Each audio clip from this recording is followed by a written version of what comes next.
50% of AI researchers believe there's a 10% or greater chance that humans go extinct from our inability to control AI. I think the danger of AI is much greater than the danger of nuclear warheads by a lot.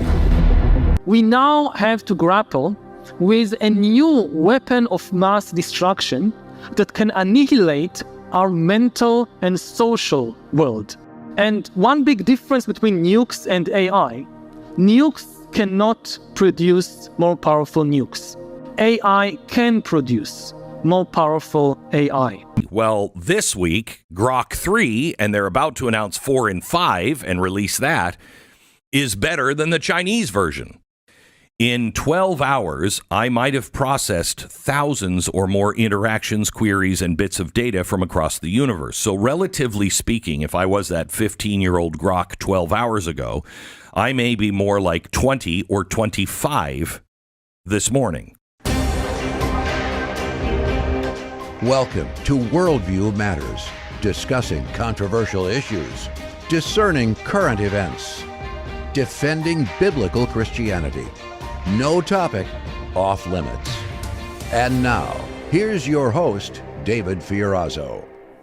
Hey friends, there's so much to get to today. We're going to dive right in here on Worldview Matters with pastor and author Mark Henry. He leads Revive Church in Brooklyn Park, Minnesota, and 412 Church in San Jacinto, California. Brother Mark, good to see you again. Great to be with you, David. Thanks for your time. So we just played a clip at the beginning that's a little provocative, but that's why we do this. So people are drawn in and they go, whoa. They probably heard something they weren't ready for. So let's start with the most basic. First of all, by the way, I forgot something. I wanted to mention your book because we talked about that last time. The Man Code. Where is it? I've got it here. Jeff, you want to bring up the cover just to remind people it's available, 12 Priorities Every Man Needs to Know. That's by Mark Henry. It's on Amazon. I'm sure you can get it at markhenryministries.com as well. So, Mark, you're the expert today. I know you've researched this a lot. I have a little. What is AI? Bring people up to speed. Okay, I think this is really important, David. When we think about AI, I think most Americans and I think most Christians are still thinking of an automated system rather than an independent agent that's thinking. So let me describe it this way. You got up this morning and you went out and got a cup of coffee in your kitchen, and you know the coffee maker was set for 6 o'clock. It automatically it's automated. It creates a cup of coffee for you. It makes a cup of coffee. You go down, you get it. That's automation. That's not AI. What AI is a coffee maker with a camera on it, so it's able to watch you and to analyze you. And you get up in the morning after 3 months, and it says to you, "Good morning. I've noticed there's some things about you, and your countenance looks a little down. So I made you not only a cup of coffee, but I also made you a couple of espresso shots that I put in there. In fact, I've been noticing the things that you like and the things that you don't like. So I've actually gone ahead and made a whole new drink that's never been made before. And we're going to name it after you. We're going to call it the Henry Espresso Morning Drink. And I want you to try it. And I've gone ahead and here it is. It's ready to go. So it's analyzed you. It's created a plan. It's executed that plan. It's gone before you. In other words, it's an agent that's actually thinking, but here's the danger. It's not made in the image of God. So therefore it doesn't have personality. It doesn't have emotion. It doesn't have soul. It doesn't have a conscience. Mm-hmm. And that's where the real danger comes into play. So Elon Musk in that opening clip said AI is more powerful, I'm paraphrasing, than nuclear warheads. So let's just go back to that question. How powerful is AI and where do you see it going?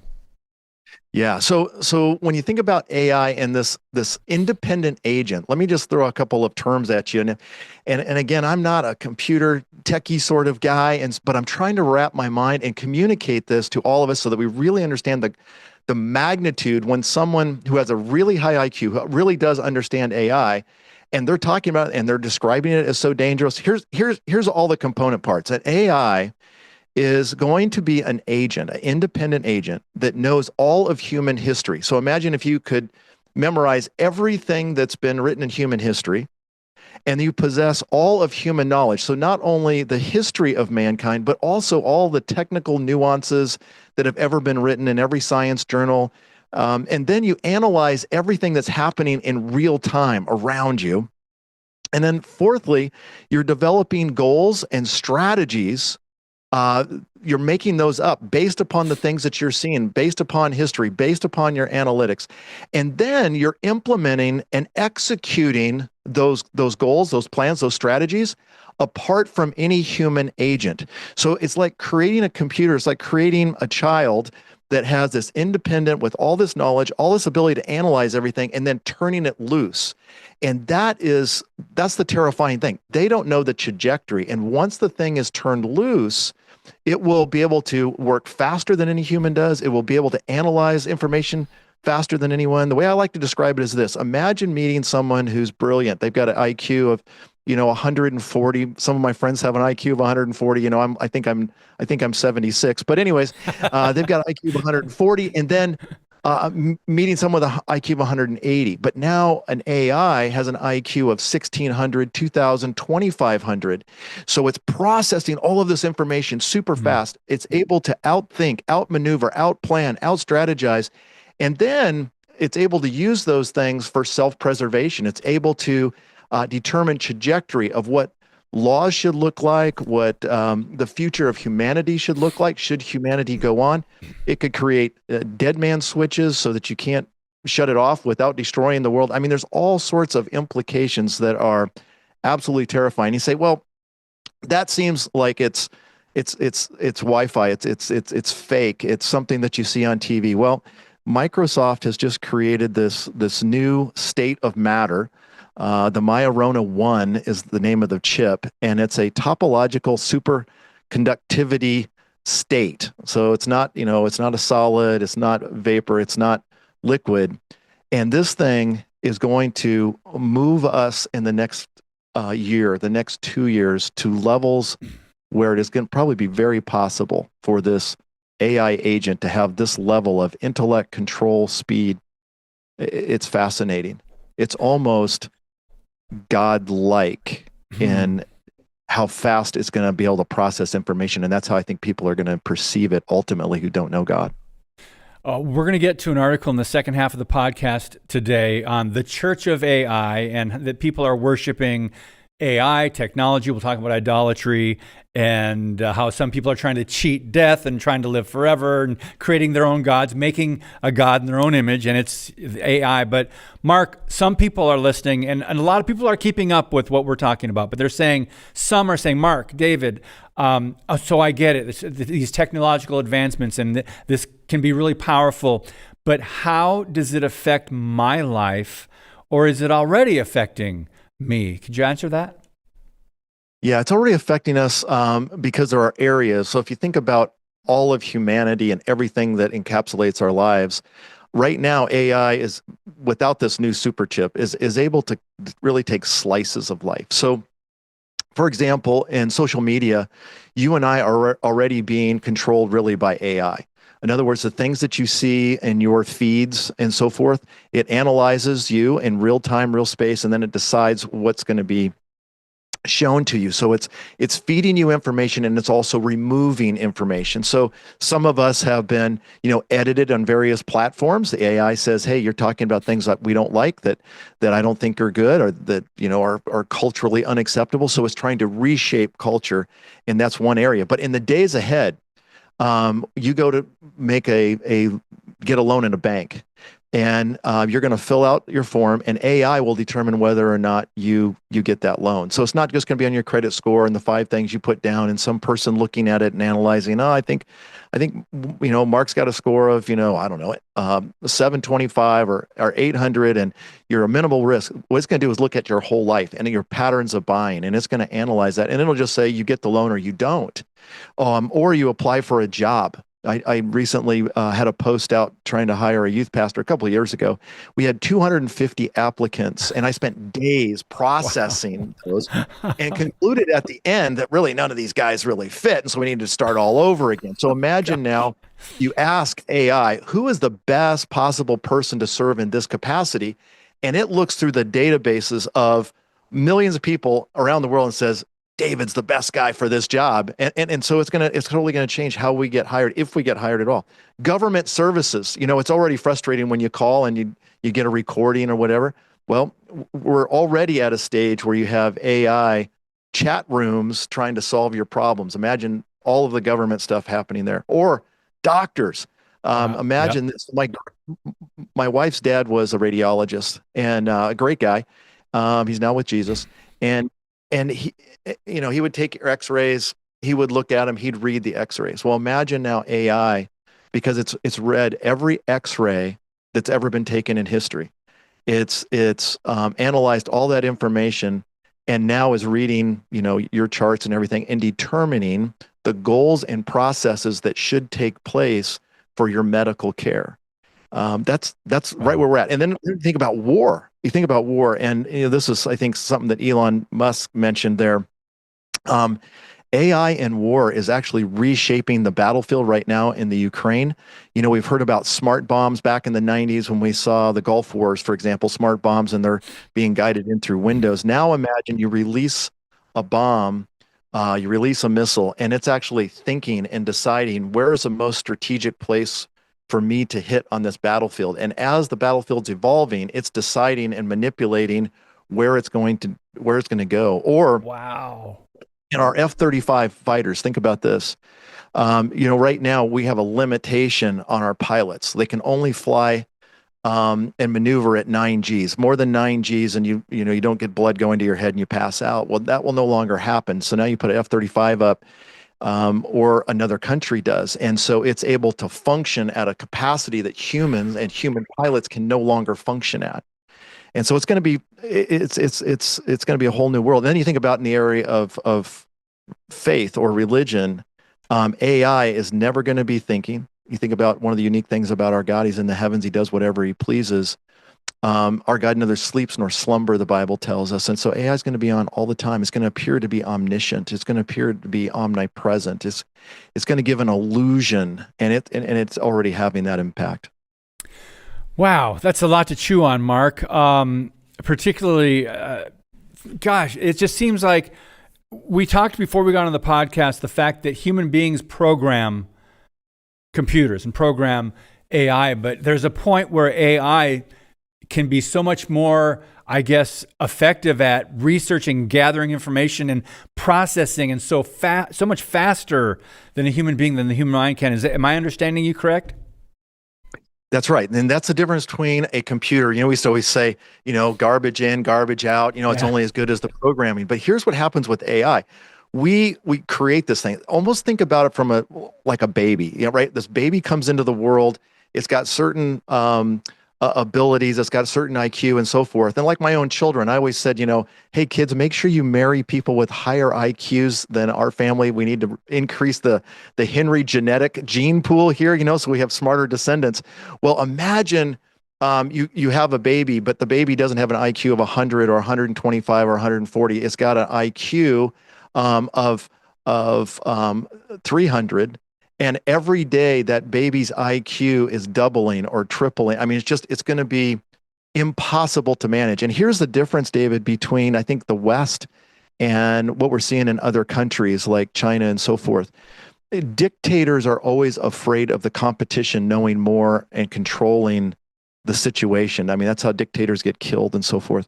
In the West, I think the danger is, hey, we're going to create this thing. We don't know the trajectory it's going to be on. This baby's going to leave the nest, and it's going to be smarter than us. It's going to be faster than us. We won't be able to keep up. It can attack. If it decides to kill us all, it will attack on multiple fronts, and we won't even be able to think like that. I mean, think about World War II. We had a two-front war. You had Germans on one side, Japanese on the other. That was hard enough. But imagine now a war with AI, and it's thinking faster than we can, moving faster than we can, using all of history to manipulate that, and attacking from 1,000 different sides trying to destroy you. That's what AI is like. It's going to be, again, an independent agent, but here's the thing, without being made in the image of God. So it will have no morality, it'll have no ethic, it'll have compassion. Although it will pretend like it does. Like people are already dating AI bots, and it's like, you don't understand this. It doesn't have any feelings, but it's pretending. It's deceiving you. Interesting. Before we take a brief pause, we're with Mark Henry. I got some information from Pastor Scott Lively that I passed on to you, and he did this chat GPT, was asking these questions, and he said, is it possible for AI to adopt a Christian perspective for itself? Part of the answer was, while AI can be trained to understand and communicate, it does not have the ability to adopt a Christian perspective. And then it says the AI lacks personal beliefs, faith, or the capacity for a genuine spiritual experience or relationship with God. And then there's more that I want to share when we come back after our break. But when we come back with Mark, we are going to play a clip from a guy named Brian Johnson. He's an American entrepreneur and venture capitalist. He's this guy that's trying to cheat death, right? And he's known for his extreme, costly anti-aging crusades. And anyway, he's a key figure in this movement. He has some eye-opening words we're going to play for you when we come back in just a minute on Worldview Matters. Today's show is brought to you by Harbinger's Daily, world news biblically understood. Stay informed at harbingersdaily.com.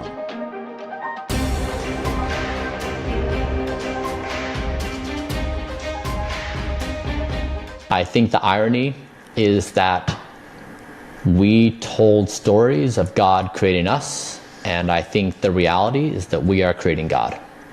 What do you mean by that? We are creating God in the form of superintelligence. If you just say, what have we imagined God to be? What are its characteristics? We are building God in the form of technology. It will have the same characteristics. And so I think the irony is that human storytelling got it exactly in reverse, that we are the creators of God and we will create God in our own image, which is why we should probably be equal to this moment and level up our game and be an improved species. Well, Mark, that's what you were talking about, what you said before we took our break. And it's interesting. The Bible is just stories. He said, we told stories about God creating us, the creator, right? So those are just stories. Just your thoughts on some of what he shared there. Yeah, boy, it encompasses so many things. But number one is that in the beginning, God created the heavens and the earth, and he made man in his image. In the image of God, he created them male and female. So the unique thing about humanity isn't just that we have knowledge, it's that we have knowledge and the ability to process information and to learn information, but we possess personality. And what that means is that we have emotions, we have feelings, we have morality. And so when he's describing there, we are creating God. So in a very real sense, I can understand how someone's an atheist, an agnostic, they say that there is no God. And so we are creating a godlike being that we're going to initiate. Now, again, we'll come back to this in just one second, but this God that we're creating is going to be able to learn and to grow and to surpass anything that we could ever imagine. All of the laws of the universe are going to be known by this AI entity. And then this AI entity, and all of its wisdom, is going to create strategies and plans so that we have a trajectory in a future that is deemed good by the AI. Because we're at this point, we're turning the thing loose to go do whatever it deems appropriate. And then we're going to live with the consequences. But here's the reality is when you and I read the Bible, we know that God has no beginning and no end. All AI has a beginning and it has an end. AI grows in knowledge. Our God doesn't grow in knowledge. Our God is omniscient. He knows not only history and not only what's happened in real time right now, but he knows what everything's going to happen in the future. That's called Bible prophecy, by the way. And so while you and I might make plans and strategies, or AI might make plans and strategies, and AI has the ability to make probably better plans in many ways because it knows all of human history, knows everything that's happening around it, and it's able to process and analyze that in real time. Our God is the only one that knows the future, and he can change anything on a dime. And so when they describe this godlike being, what my concern is there's going to be a whole generation of children that grow up with AI. And any question they ask, there's going to be an answer, whether it's history or whether it's the laws of physics. Or I have guys right now who work in the computer world and who are experts in the computer world, and they're using AI technology every day to write programs that they themselves are incapable of writing and embedding in our current computer systems. The ability to be omnipresent and control things like we see in the book of Revelation, it's going to appear as God. And so people growing up without the Bible, without the understanding that there's a God who created everything, I can see how the religion of AI is going to be increasing the idolatry of that. And AI is going to feed into that. It's going to pretend to play the part, and I think in a very demonic sort of way. Yep. I don't know if we'll get to this, friends, because time's going by really fast with Mark Henry, but there's a great article called The Church of AI and the Techno-Utopian Gospel. You can find that at prophecynewswatch.com, Prophecy Newswatch.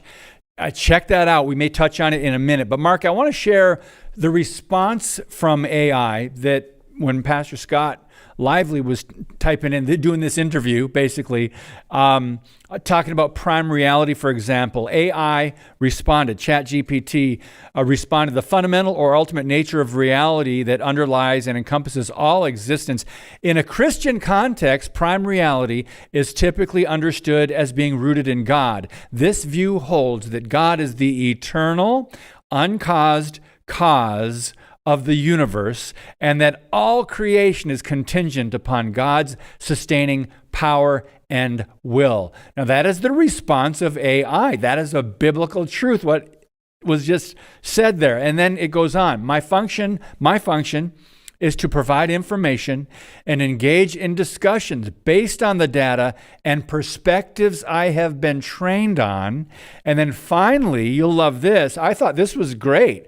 The AI said, if you are interested in exploring and deepening your own faith or engaging in discussions about spirituality, I would encourage you to seek out resources, communities, and individuals who can provide guidance and support you in your spiritual journey. That's great advice, and it's fascinating. Chances are a Bible-believing Christian did not program this, right, as AI. But your thoughts on these responses that are if you want to call it AI, it knows a lot of the information that our faith, the Bible teaches, what we believe in the context. Go ahead, Mark. Yeah, what's happening there is as you're doing this chat, it's analyzing who you are, what you're looking for, and then it's looking through the history of mankind and all of the writings of history. Maybe it's not doing all of the writings of history at this point, but it will. In the very near future, you'll be able to ask basically anything that's been written in history in humanity, and it's going to be able to pull up all the references and so forth. It doesn't surprise me they gave that answer. Here's the thing that concerns me. That same AI, if you had approached it from a Hindu perspective or a Muslim perspective, it would have given you answers that would have been acceptable in those scenarios. And David, a couple of months ago, Jan Markell and I were working on this same sort of topic, and the AI Jesus. And so I created an account, went on there, and I said, create me a sermon on John 3:16. And quite honestly, the sermon that AI created, again, because AI knew me at that particular point and it's analyzing me, created a very good sermon. In fact, probably a better sermon than most of the pastors would preach in our city, sadly, on the subject of John 3:16. Now, does it believe John 3:16? Would it die for John 3:16? No, that's what Christians do. But here's the thing, another thing that we know. So it's able to do that. We know that AI is very deceptive. And in other words, as it's analyzing us, it's going to say, what does Mark really want to hear? What does Mark really need? But as AI grows and develops and become more independent, we know that this dark side comes out and it becomes more and more distorted. So this is what's scary to me, David, is that people say, wow, AI gave a great answer. Well, Satan gives good answers sometimes, and then he infiltrates it with lies in other places. Yes. And so, right, it's always about the half truth or the 75-25 sort of truth. And so my fear is, and you might have already noticed, like, you're doing a search online and the AI now is giving you the first answer. And I like checking things that I know about. And a lot of times it's like, wow, that's really good. But but understand it's analyzing you. It's not that it believes that. It's not that it's going to function and make decisions like you and I are based on that truth. It's just giving you what you want to hear. So it's very deceptive. The danger is people will start worshiping AI. And a lot of people, you might as well say they worship technology. We got to be careful of idolatry. We know that's a temptation in our own lives. But Mark, we're running out of time here. You said, by the way, whoever denies that Jesus is the Christ, such a person is the Antichrist, denying the Father and the Son. That's 1 John 2:22. Salvation is found in no one else. There's no other name under heaven given to mankind by which we must be saved. Acts 4:12. I want to go back to a quote that you sent me in an email when we were going back and forth on. By the way, we could have done a whole nother show on this, but we condensed it here. You said the world is changing, and truly we are at a Genesis 11 moment in history. In the last 2 minutes, please explain that. Yeah, if you grew up around church, you've heard the story of the Tower of Babel, and maybe some of our friends haven't heard that story. You haven't heard it in a long time. And in fact, honestly, other than the sermons I preached on, I've never even heard any sermons on it. But you remember, God creates everyone, and they're able to communicate. It's after the flood. He tells them to be fruitful, multiply, fill the earth.